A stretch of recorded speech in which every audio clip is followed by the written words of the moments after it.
Hello, and welcome to a very special, very quiet edition of our explainer. I'm so glad you're here.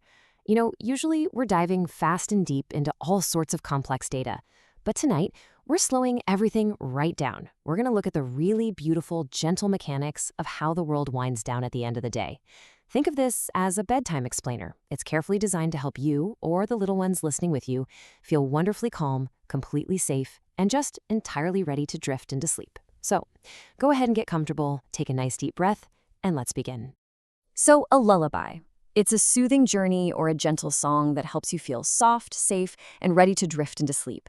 But it's honestly way more than just a song. And what's really fascinating is how the natural world actually performs its own lullaby every single evening. So tonight, we're exploring the actual mechanics of bedtime by looking at how nature itself prepares for rest. We'll see how the colors, the movements, and even the sounds around us naturally transition from that bright, buzzing energy of the daytime to the absolute quiet stillness of the night. And here's our relaxing itinerary for Dreamland. We have 4 wonderful little stops to make before it's our turn to sleep. First up, we'll visit Little Pip and discover his sleepy colors. Then, we'll float on up to see Sammy's gentle cloud dreams. After that, we'll learn all about the 3 little yawns. And finally, we'll listen to the moon's goodnight song. So, I've got a quick question for you, especially for the little ones snuggled up and listening right now. Are you ready to find your sleepy colors? Let's go ahead and step right into the soft evening light to meet our very first friend. All right, stop number 1, Little Pip's sleepy colors. Little Pip is the absolute smallest, sleepiest bunny in the whole wide meadow. But, just like some of you might feel at bedtime, Little Pip didn't want to sleep just yet. Nope, he wanted to find all of his colors first. As the sun starts going down, looking soft and orange, kind of like a big slice of mango melting right there in the sky, Pip hops along. Right around 6 o'clock, he first meets the red poppy, who folds up her bright petals like a tiny red blanket. Half an hour later, he visits the orange butterfly, who slowly, gently tucks in her orange wings, floating right off to dreamland. By 7, the green grass sways low and slow, sort of inviting Pip to rest his paws. And nearby, the blue pond is as smooth and still as glass. Blue is absolutely the color of calm and quiet. You can really notice how the world moves from the bright, energetic red and orange of the day straight into the cool, quiet green and blue of the evening. And then, by 7:30, the whole sky turns a deep, dreamy purple. And the purple sky tells Pip something so incredibly comforting. It says, "I am the blanket of the night. I tuck in all the colors." Just imagine that for a second. That deep purple sky wrapping the entire meadow, and you in a perfectly cozy, warm darkness. Now, you might be wondering, what if it gets a little too dark? Well, Little Pip looked up and saw the very first yellow star blinking in the sky. And the star told him, "Yellow stars do not sleep at night. We stay awake all night long to keep watch over sleepy little ones like you. So you can sleep without any worry at all, knowing that the yellow star is always up there watching over you, twinkling away." Now, as Pip heads home to Mama Bunny to be tucked in, I want to ask you something. Do you feel yourself growing a little bit soft, maybe a little bit still, just like a cloud?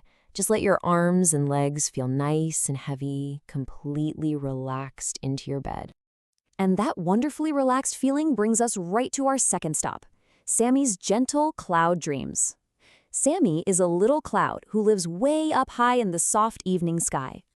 Now, during Sammy's day, he is puffing himself up big and round. He's super busy making shapes for the children down below. A puffy white bunny, a fat white boat, maybe a big white elephant with a fluffy white trunk. He floats fast over the hills, the trees, and the blue sea where the fish go blub, blub, blub. But when the sky turns soft and pink and that first little star winks at him, Sammy realizes he's actually pretty tired. So he stops puffing, he stops floating so fast, and instead he just grows soft and slow and round and quiet. And then the gentle evening wind wraps around Sammy like a cozy blanket, and it just whispers to him, "Let yourself be still." And so Sammy floats softly, so softly, like a feather on the quiet night air, drifting right into sweet cloud dreams. I've got to say, watching Sammy grow so soft and quiet makes me feel really peaceful. In fact, it kind of makes me want to yawn. Can you do a big soft yawn right now? Go ahead, just let it out. Oh, that was a wonderful yawn. And it actually takes us right into section 3, the 3 little yawns. Down in a cozy little burrow under a big green tree lived 3 little mice. Their names were Pip, Pop, and Squeak. Now, it was definitely bedtime, but they completely insisted they were not sleepy. Not me, not me, not me. So Mama Mouse, being very clever, suggested a game to see who could do the biggest, softest yawn. For step 1, Pip went first. He opened his mouth wide, wide, wide, and out came a great, big, wide yawn. Oh, and that made him very sleepy. For step 2, Pop took a deep breath and did a long, slow, yawn. You could just see his little eyes go soft. And finally, step 3, Tiny Squeak did the teeniest, tiniest yawn you ever saw. Just a little squeaky yawn.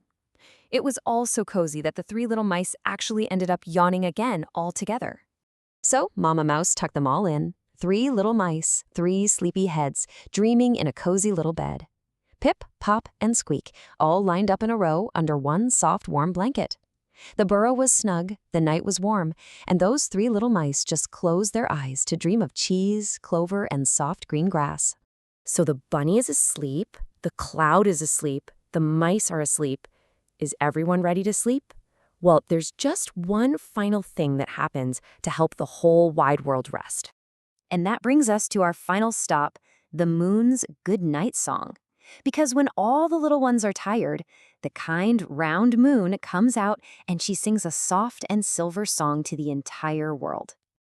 As the moon sings to the little birds, they tuck their heads right under their wings, soft and warm in their nests. Then the moon sings to the little bees, and they fly home to the warm, round hive. Buzz, buzz, slower now, and still. The flowers even close up to keep them snug. And then the moon sings to the little fish. They swim so slow in the deep blue sea. Their fins grow still, their bubbles stop, and they just rest in the soft and silent water. And then the moon looks down at you, all warm and snug and ready for bed, and she sings this beautiful promise. I will watch the sky the whole night through, so close your eyes and rest and dream. The moon is keeping watch for you. And with that, the mechanics of bedtime are complete. The birds are asleep, the bees are asleep, the fish are resting in the deep blue sea. The cloud, the mice, the little bunny, absolutely every sleepy one is dreaming.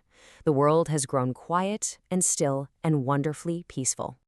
And now it's your turn too. Just let your body be as still as the sleeping forest. Let your mind be as calm as the blue pond. Close your eyes. What wonderful things will you dream about tonight? Good night, sleep tight, and sweet dreams.